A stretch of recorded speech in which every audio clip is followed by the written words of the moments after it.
Hello, host of you. Say, it's my great honor to have you here in talk in Munich high-end audio show. Personally, I've long been user of your loudspeakers, especially for direct user, Spando, Sterling Broadcast, and now we have the photograms. I've long been user of you designed the products you have designed, so it's my great honor, especially for the direct too. First question is we sit together for the let them know, let our subscribers and some Korean audiophiles. I need to ask you very many questions, but first one is that Graham is at present they have very wide range of the BBC license loudspeakers. So, but still there is some other license branded, like some Sterling Broadcast and some Falcon acoustic, and Rogers also started their new production. So what is the difference? What the only Graham audio is different from them? What can you say? It may be a difficult question. It is a difficult question. Yeah. The BBC license gives the foundation for a design. Mm-hmm. The tightest specification is the cabinet, probably. Right. So the specification is fundamentally the cabinet construction and the final frequency response. They're the two main things that the BBC specify. Yeah. Part of the license conditions for us is that we fit those conditions, but we're able to make changes to what are very old designs, these are 40, 50-year-old designs. Yep. But the changes must always be improvements. But they must always lie within the basic factors of the original cabinet design and the frequency response and other things associated with it. Yep. So there is some flexibility there. Mm-hmm. So all the companies you mentioned have all approached it in a slightly different way.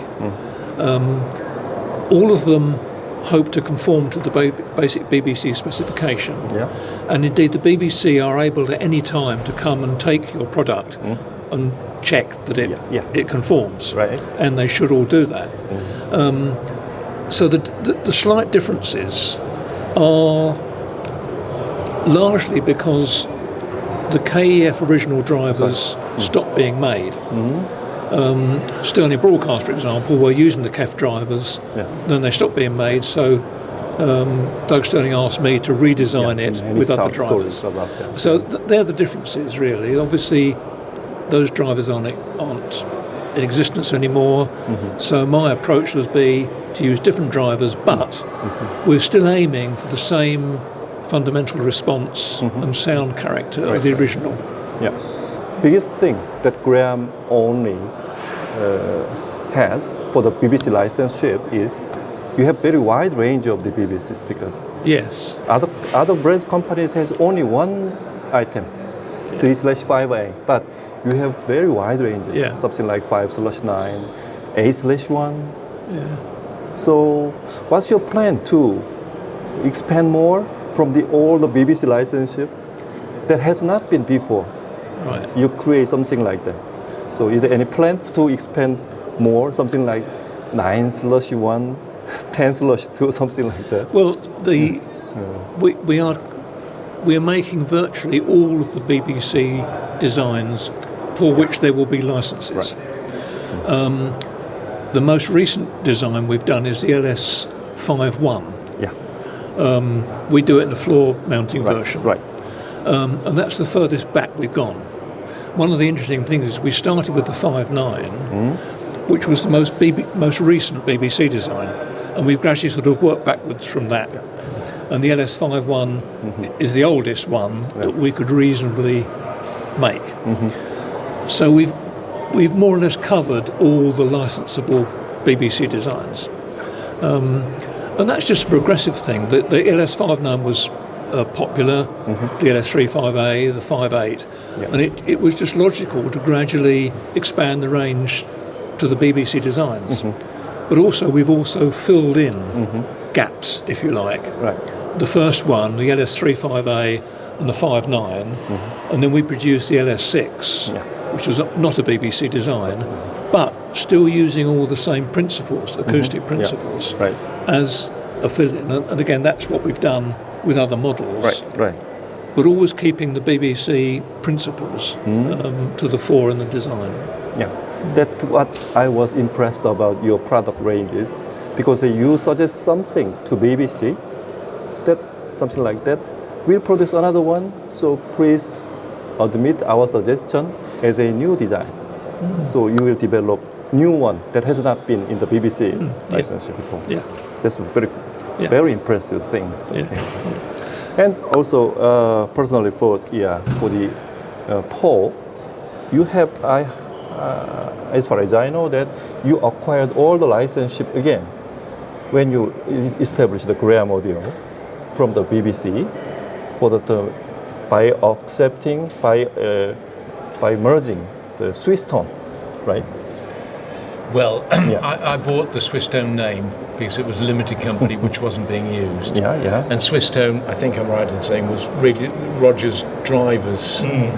So it was a term which was just used for the drivers. And we thought, well, it would be quite nice to have that and use that in the future for loudspeakers. We've only used it once, as it were, but we do use it on the drivers. So we call our drivers Swisstone drivers, which obviously we're entitled to do because we bought the limited company, as it were. And what more can I say about that? Any word is okay. So, as we did with Chartwell, you know. Okay, Chartwell. So, or do you want to talk about that later, or do you want Chartwell? We bought Chartwell because it was on. Again, it was a company which wasn't being used. Rogers had decided they didn't want it. So I bought Chartwell because I thought it would be quite nice to establish the Chartwell LS35A because as we were starting to, we did the Graham 3.5 because we were doing the 3.5, which I don't think anyone else has ever bothered to do. And with Chartwell, I think I'm right in saying it was the LS35A, which is why we decided to do the 3.5A. Because when I bought the license for the 3.5, the BBC said, well, you might as well have the license for the 3.5A as well. So that's why we started doing the 3.5A. But primarily, Derek suggested, well, why don't we do the 3.5? There's loads of 3.5As around. Do the 3.5. It is a better speaker. Now, a lot of people will disagree with me on that, and it may be rather contentious. But certainly the 3.5 is a far better balanced speaker than the 3.5A. But the 3.5A has certainly some great attributes about it, and it has a certain sound. So I'm not going to say one's better than the other, but the 3.5 certainly is a better balanced speaker. But the 3.5A certainly has a magic about it. Right. You know that. Not knowing about the stories in UK or somewhere, the 3.5A is originated, but in Korea, there are so many saying. Some are saying this, but on the contrary, some are saying others, because there are so many saying about 3.5A, because there is no any written something about the 3.5A. Only one, the white paper of the Kingston Warren. That's the only thing that has some that have proofs about the story about 3.5A. Anyway, so that I want to know that about that why you acquired all the Swisstone and Chartwell and expanding the products. So that was my question anyway. No, certainly. Well, they just the names happen to be available. So I thought instead of them disappearing, why not regenerate them? In some respects, in real terms, if I thought about it purely in business, it just became rather confusing because we might as well have just kept the Graham as opposed to Chartwell or Swisstone. But now we've done it, at least we've kept them alive. That's the best way of putting it. With that kind of reason, there are so many amplifiers to drive the 358. Some for very regrettably, they don't know the 358 sound light or not. Sometimes some very high current amplifier they are using, something like 300 watt or 400 watt to drive the 35A, and he or she believed that the sound is BBC sound. He believed, but it's very wrong. To my ears, it was wrong. So, do you have any recommendable amplifier to drive 35A? So, the answer really is no, isn't it? I mean, I think that there are so many amplifiers. Sure, yeah. Because we are basically about designing loudspeakers, the time it would take to audition different amplifiers is simply impractical. So we tend to rely on distributors and dealers, their experience of different amplifiers. But we use professional amplifiers. We do. Labgruppen, Bryston. Really? So very straightforward, simple amplifiers, if you know what I mean, not hi-fi amplifiers. And we believe that's fine. It's a very difficult one because if you start saying we prefer this amplifier, you're saying we don't prefer these amplifiers, and that is not. Right. That's difficult for the consumer, Right. because they have to make their mind up, because the amplifier isn't just about the loudspeaker, it's about the other equipment that they're dealing with, which isn't any of our business, if you like. Right, So right. it's a difficult area for us to get into.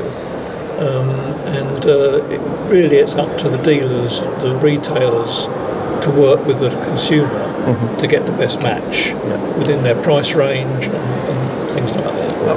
All I would say is that we only use solid-state amplifiers for testing. Yes. Well, I think the thing is that I use solid state to design them. And obviously solid state amplifiers fundamentally got low output impedance, so they deliver flat volts to the loudspeaker. Right. Well, personally, it's great depends upon the listener's his taste or some music they like. It great depends upon that. Yes. Yes. Okay. There are so many questions to read, but it's very limited time. I cannot hold you for a long time. So, well, one last question is that for Derek, you have managed a lot of loudspeakers, as far as I know. You have invite you to develop new products so far. So you are now you are working with the most of the time. You are working with the Graham module right now. Yeah. Okay. Yeah. So I think that you will have some next plan, big picture or something like that. Because you have, as far as I know, there is very few guys who know about the BBC sound. That's why you're working with the Graham, with Paul. So maybe. I hope, and the great fan of BBC loudspeakers in Korea is expecting you create a new one. So, any plan of you to? There are plans. under the Graham audio. There are plans, yes, yeah. Really? I think it's always a difficult judgment between the purely technical desire for a loudspeaker. But the reality is that the world out there and our different distributors have got different needs for their particular markets. So, for example, we had a discussion with one of our distributors yesterday, and he said, well, we really like this sort of design, this size, and but I'm quite happy that whatever they like in terms of size or whatever, I will still incorporate the BBC design principles into that. And we do that from the smallest to the biggest. That is still my aiming point, is that the sound character should be the same. And the techniques we use with cabinets and crossovers and things should be similar. Okay, so I really hope that Graham will make still the only the license who keeps a wide ranges and the long history of the BBC sound. So we create a new one every day. So we hope. again, it's my great honor to have a seat with you together. So I really hope the Graham will. That there are many guys understand the Graham sound and they buy your Graham loudspeakers and hear in their audiophiles room. So more and more people like your Graham audio. Thank you. Thank you very much. Very nice to meet you. Yeah.